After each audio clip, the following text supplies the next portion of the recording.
નમસ્કાર. હવે આપણે ગઝલ વાગ્યા ઉપર તો સમજાયું, પીડા બે હદ વધી તો સમજાયું. આ કરુણ ગઝલનું આપણે વિશ્લેષણની આ પહેલી પંક્તિ છે. પણ આજ મને થોડીક બીજી વાત યાદ આવી ગઈ કે આપણે ગુજરાતીમાં પ્રયત્નથી કાર્ય સિદ્ધ થાય, સંસ્કૃતમાં યત્નેન હિ સિદ્ધ્યંતિ કાર્યાણી, અને અંગ્રેજીમાં try again and again you will success. Try again and again you will success. આ બધીથી ભાષાને શું વળગે ભૂર, રણમાં જે જીત્યો તે સૂર. આપણે તો ગુજરાતીમાં જ થોડી વાત કરવાની છે. હવે આ જે મેં લખ્યું છે ને, એમાંની તો કહાની થોડીક લાંબી છે. પહેલાં મેં એક લખેલું મુક્તક કે એમાં આપણે ગુજરાતી કહેવતનો ઉપયોગ કરેલો કે પેટનો બળ્યો ગામ બાળે. નહીં માનો, આ કીવર્ડનો જમાનો છે. કીવર્ડ જોયું, ગામ બાળે લખ્યું છે, પ્રતિબંધ મૂકી દીધો 24 કલાકનો. આમાં એમ થયું હતું આ વિડીયોમાં. શું હવે વાગ્યા ઉપર લખ્યું છે, એ કીવર્ડ જોઈને વિડીયો ઉપર સ્ટે મૂકી દીધો હતો થોડા ટાઈમ માટે. પછી મેં કેટલાક ગ્રુપમાં મોકલ્યું. શું ત્યારે કોઈએ કંઈ વાંધો ના લીધો, બધાએ બરાબર કીધું કે હા બરાબર છે. હા, કોઈ એક બે ના ગમે એવા નીકળે, કારણ કે ખારીસિંગ લાવો ને તો 4 છોકરાને આપણા ઘરમાં વેચી નથી શકાતી, એટલે અમુકને ના ગમે એ બને ખરું. શું હવે આમાં જે શબ્દો છે, શબ્દનો વાચ્યાર્થ અલગ વસ્તુ છે અને એનો ગૂઢ અર્થ એ અલગ વસ્તુ છે. અમુક અનુભવે ખ્યાલ આવે, કાં તો અનુભવોની વાતો સાંભળી હોય તો ખ્યાલ આવે, જ્ઞાન ભક્તિની વાતો સાંભળી હોય તો ખ્યાલ આવે. એમ બધી વાતોનો ખબર ના પડે, અને બધીના પારખાય ના હોય. ઝેરના પારખા થાય કે હું ચાખીને લઈશ, એટલે ચાખીને ના લેવાય. ભાઈ પેલો કહે છે કે ઝેર છે મૂકી દેવાનું હોય, આપણે નથી લેવી. અનુભવીની કે બીજા કોઈની જાણકાર માણસની સલાહ માનવી પડે. એમાં ભલમન થાય છે. ઘણા બાઇક હાંકતા હોય છે, કોઈ તો વળી આમ બાઇક રાખી 20-20, 25-25 કિલોમીટર ઉપર સિગરેટ પીતા હોય પાછા બાઇક ઉપર. હો, હવે આના પરિણામ શું આવે ભાઈ? અને સલાહ તમે આપો તો ના લે. અને એને ખબર નથી કે આ મરવાનું એક જ વાર હોય, એમાં વન્સ મોર ના આવે. એ તો કલાકારો પ્રોગ્રામ આપતા હોય ને એમાં આવે કે હા બહુ સારો કાર્યક્રમ આપ્યો, વન્સ મોર કોઈ ગીત હોય એમાં આવે. આ મરવામાં વન્સ મોર ના હોય. પણ તમે એને સલાહ આપો તો એ માનવાના નથી. આ કે રાખો તારે શું. એટલે આ બધું બનતું જ હોય છે.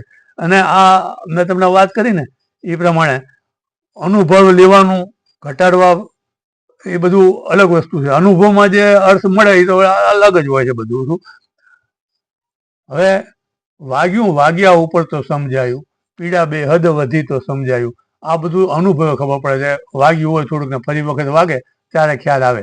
અને એક ભગતે કીધું છે કે કાંટો બરાબર બોરડી કેરો હાથમાં વાગ્યો હોય, વાગ્યા વિનાની વેદના તે તો જાણી શકે શું હોય. બીજાને ખબર જ ના પડે કે ભલે ને બોરડીનો કાંટો જ વાગ્યો હોય, પણ આ જૂના ભક્તોના ભજનો.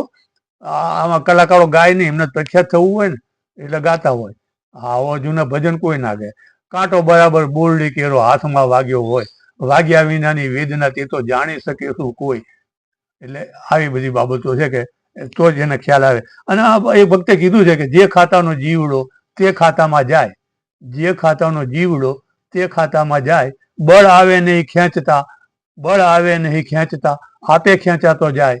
એની મતે જ પહોંચી જાય. અને જે રસ હોય, જે એનો લોહીમાં ગુણ હોય એ પ્રમાણે જેને જેવો રસ એ જગ્યાએ એ પહોંચી જ જાય. હો, એને પછી કહેવું ના પડે. આ બધું કુદરતી જ અમુક હોય છે.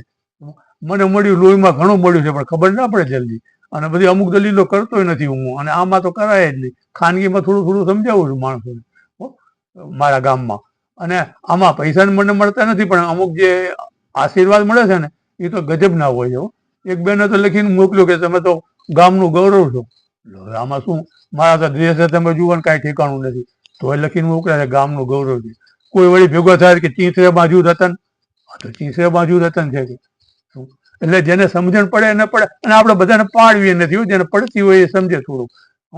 કારણ કે એક કબીર સાહેબે કીધું છે કે જામે જીતની બુદ્ધિ હૈ હો ઉતનો દેત બતાય, જામે जितनी बुद्धि है उतनो देत बताए, वाका बुरा न मानिए और कहाँ से लाए, वाका बुरा न मानिए और कहाँ से लाए. કારણ કે બુદ્ધિ વેચાતી ના મળે, પૈસાથી તો બધું મળે, બધું ઘણું મળે, પણ બુદ્ધિ વેચાતી ના મળે એનું શું કરવું હોય?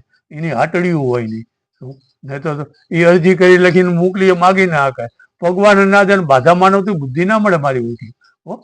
તો પછી બાધા માનીને મારા આગળ લઈ લે. પછી એક નાળિયેર 25 રૂપિયાના નાળિયેરમાં કેટલી બધી બુદ્ધિ લઈ લે કે માતાજી બુદ્ધિ આપજો, એક નાળિયેર વધે. તો પછી વાત જ મૂકી દો, બધું સરળ થઈ જાય રસ્તા બધા.